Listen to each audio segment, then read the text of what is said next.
السلام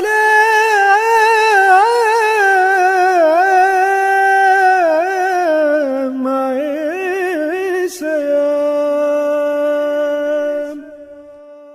رمضان المبارک کا خصوصی پروگرام غزوات مقدس۔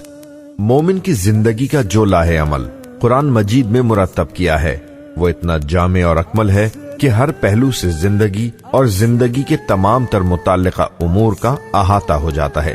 یہی وجہ ہے کہ مومن کا جاگنا سونا ہی نہیں، جینا مرنا بھی اللہ ہی کے لیے ہے۔ اسلامی عقائد نہ صرف روحانی غذا کی حیثیت رکھتے ہیں بلکہ ان پر عامل ہونے والے کی زندگی دنیاوی اعتبار سے بھی درخشاں اور تابہ گزرتی ہے۔ غزوات مقدس ہماری زندگی کے اس پہلو کی جانب واضح اشارہ کرتے ہیں جسے اختیار کر لینے میں ہی بقائے حیات اور ذریعہ نجات ہے۔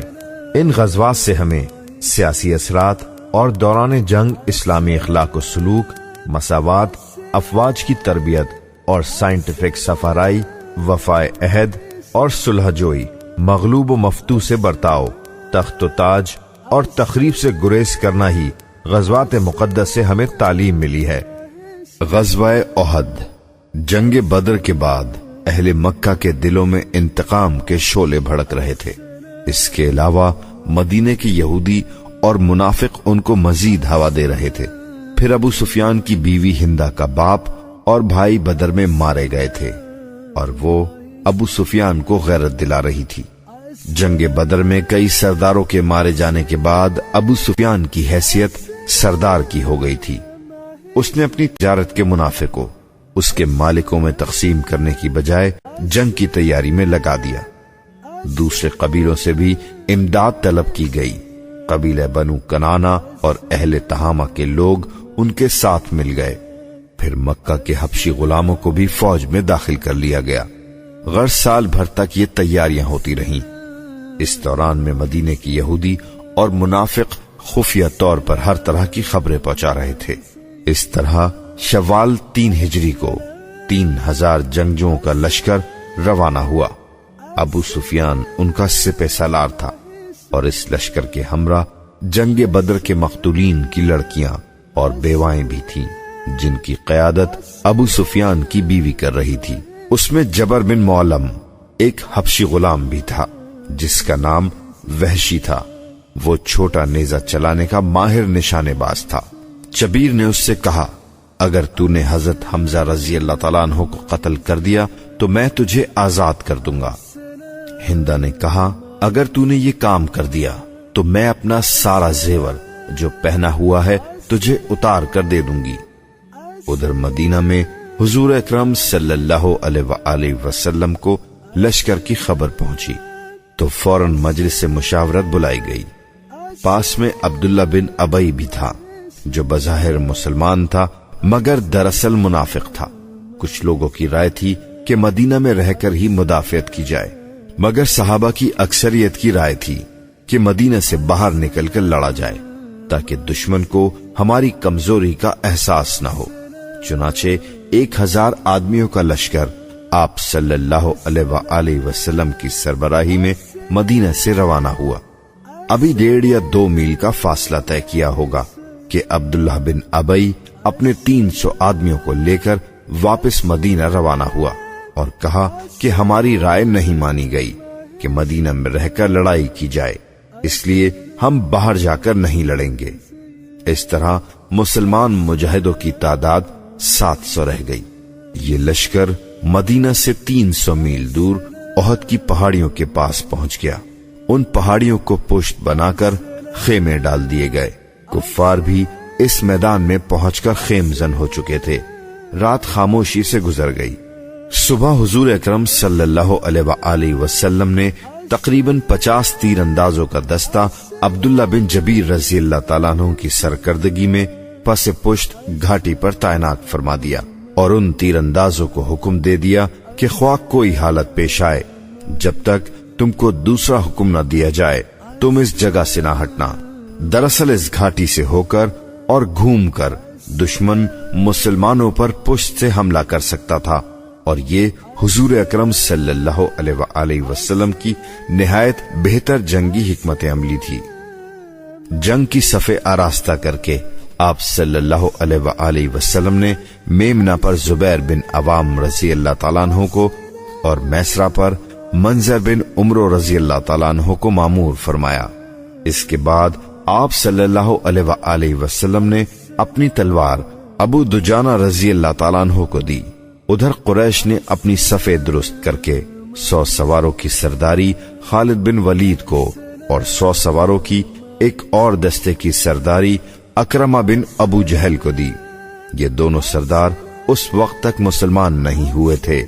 اس کے علاوہ 100 گھڑ سوار اور بھی تھے جو وقت ضرورت کے لیے محفوظ تھے۔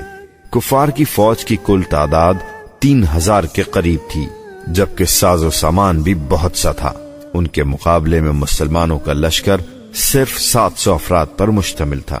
جنگ کا آغاز یوں ہوا کہ مدینے کا رہنے والا ابو عامر بن راہب، جو اسلام دشمنی میں مکہ آ کر فوج میں شامل ہو گیا تھا، نکل کر باہر آیا اور اپنے مدینے کے قبیلے والوں کو اپنی طرف بلایا، لیکن انصار میں سے کوئی بھی نہ آیا اور اس کو شرمندگی اٹھانی پڑی۔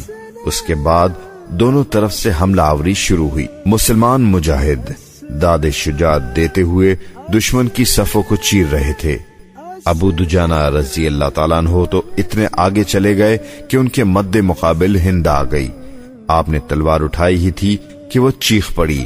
ابو دجانہ کو خیال آیا کہ آپ صلی اللہ علیہ وآلہ وسلم کی تلوار عورت پر کیسے اٹھائیں، چنانچہ وہ پلٹ گئے۔ حضرت حمزہ رضی اللہ تعالیٰ عنہ بھی دشمن کے سپاہیوں کو مارتے چلے جا رہے تھے کہ ایک پتھر کی آڑ میں چھپے وحشی نے ایسا تیر مارا جو آپ کے پہلو کے آر پار ہو گیا اور حضرت حمزہ رضی اللہ تعالیٰ عنہ شہید ہو گئے۔ قریش کے 12 علمبردار قتل ہوئے، جن میں سے 8 کو حضرت علی رضی اللہ تعالیٰ عنہ نے مارا۔ دوپہر کے قریب کفار پسپا ہونے شروع ہوئے۔ پہلے تو الٹے پاؤں لڑتے ہوئے پیچھے ہٹنے لگے، پھر پیٹ پھیر کر فرار ہونے لگے۔ ان کی عورتیں جو دف بجا بجا کر ان کی حوصلہ افزائی بڑھا رہی تھیں، وہ بھی بھاگنے لگیں۔ کفار کو اس طرح بھاگتے دیکھ کر تیر اندازوں کا دستہ جو پہاڑی کے راستے پر تعینات تھا، وہ بھی جوش میں آ کر ان کا تعاقب کرنے کے لیے دوڑ پڑا۔ ان کے سردار جبیر رضی اللہ تعالیٰ عنہ نے ان کو یاد دلایا کہ حضور اکرم صلی اللہ علیہ وآلہ وسلم کا حکم تھا کہ جب تک دوسرا حکم نہ آئے یہاں سے نہ ہلنا، مگر وہ روانہ ہو چکے تھے۔ یہ صورتحال دشمن کی نظر سے کیسے چھپ سکتی تھی؟ چنانچہ خالد بن ولید اور اکرمہ بن ابو جہل نے اس موقع کو غنیمت جانا اور اپنے فوجیوں کو لے کر اس طرف سے مسلمانوں پر حملہ آور ہو گئے۔ اس طرح بھاگنے والے کفار بھی پلٹ آئے اور مسلمان گھیرے میں آ کر منتشر ہو گئے۔ پھر یہ افواہ اڑی کہ آپ صلی اللہ علیہ وآلہ وسلم شہید ہو گئے ہیں۔ یہ سن کر مسلمانوں کے دل میں مایوسی اور بے دلی پیدا ہوئی، مگر کچھ ہی دیر میں معلوم ہوا کہ آپ صلی اللہ علیہ وآلہ وسلم زندہ سلامت ہیں۔ ویسے اس جنگ میں آپ صلی اللہ علیہ وآلہ وسلم کے چہرہ مبارک پر زخم آئے اور آپ صلی اللہ علیہ وآلہ وسلم کے 2 دانت شہید ہوئے تھے۔ پھر آپ صلی اللہ علیہ وآلہ وسلم نے مسلمانوں کو پہاڑی کی طرف چلنے کا حکم دیا اور یوں مسلمان ایک مرتبہ پھر یکجا ہو گئے اور بلندی پر پہنچ گئے۔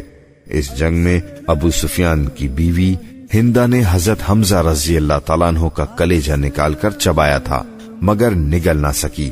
مسلمانوں کے 100 سے بھی کم جانباز شہید ہوئے، جبکہ دشمن کے کئی 100 فوجی مارے گئے۔ اگرچہ احد کی اس جنگ میں دشمنان اسلام کو اپنے ارادوں میں ناکامی ہوئی، لیکن مسلمانوں کو بھی ایک سبق حاصل ہوا کہ اللہ اور اس کے رسول صلی اللہ علیہ وآلہ وسلم کے حکم کے خلاف چلنے سے تباہی اور بربادی ہی مقدر میں ہوتی ہے۔